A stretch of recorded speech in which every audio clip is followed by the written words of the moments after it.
last place we see Felix is the last place we find our unit, our family unit, is that Sarah and S and Kendall, there's been this revelation that they're all connected, they're all related by blood, and it's a big reveal. And where we find Felix at the top of this season is digesting what that means for him. A big part of his bond with Sarah hinges on the fact that they are both orphans, they're both outsiders, so that's been taken from him. And Sarah's life has grown increasingly complex, and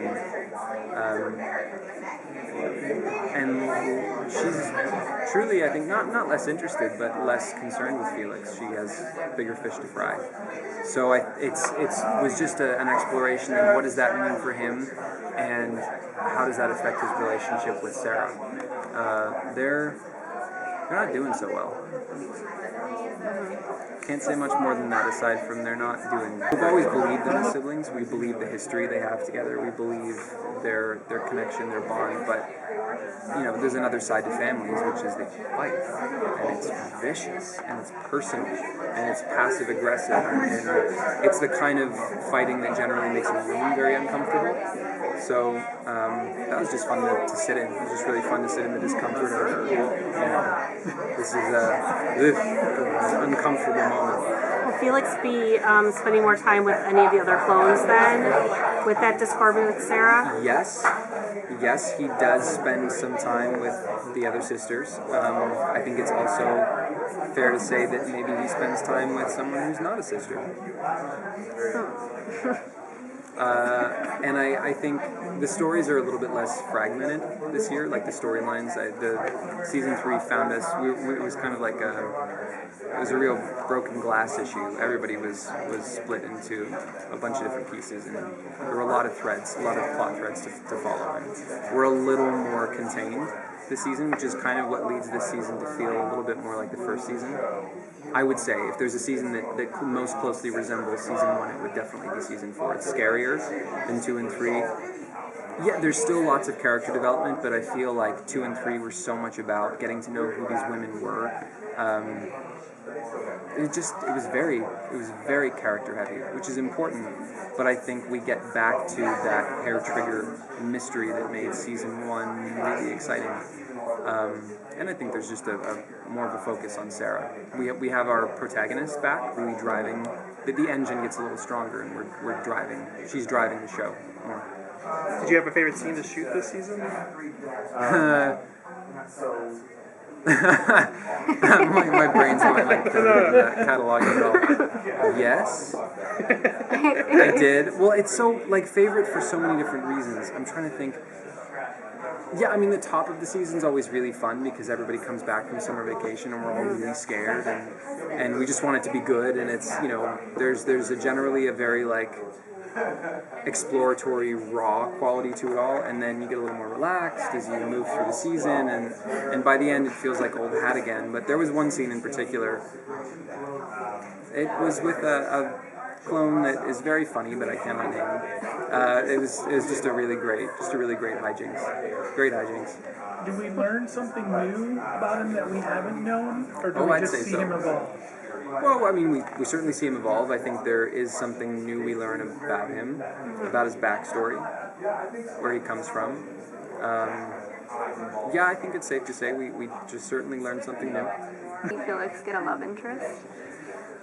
Or do you think so the short answer is no anymore, and I've been championing that idea for a really long time, and I was given, you just go away from things and you think about them, and I realized that I wanted that for him, Jordan, me.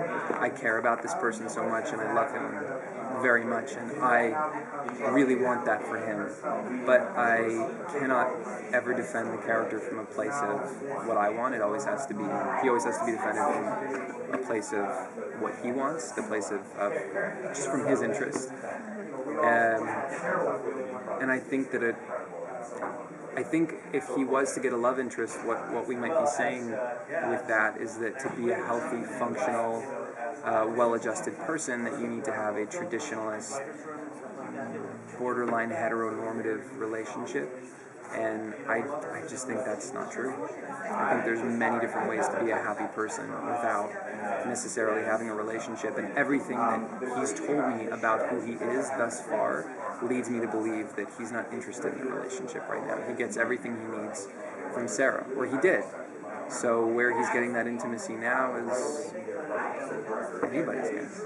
Is Project Castor going to play still a thread in this season, or is that downplayed more than last season? I think the military element to Castor was a chapter that was explored last season, and a chapter that had to be explored and closed because that was just the nature of what Castor was. That, you know, like Sarah says in one episode, I think they're mayflies. But Ari Millen is back. That's what I'll say about that. Felix and Crystal had like a really interesting interaction last season when we see the two of them together, and will that relationship develop and the secret and between them? I mean, I think, or the being kept from her? I think it's fair to say that we get a little bit of Crystal, and I think it would just be logical that we would find Crystal and Felix together. Because, you know, Felix and Allison work so well. It's a great pairing. And it's cool, too, because the fun thing about a character like Crystal is that usually if there's insanity happening in the world of the show and the character, you know, you're sitting across from a character who's saying these really absurd or insane things to you, you're listening as your character, and to you, you can't respond as if these things are absurd. You're in this world. You have to believe them all. With Crystal, what she says, even in the show's universe, even in like the Orphan Black universe, is crazy and absurd. So it's fun. I just get to listen and respond as I would if someone was saying that stuff to me. So it's a fun, and you know, Felix is one of those characters that gets to say whatever's on his mind. That's why he's fun to write for, and why everybody likes him. He just says what everyone's thinking. So it's a natural pairing. So here's hoping.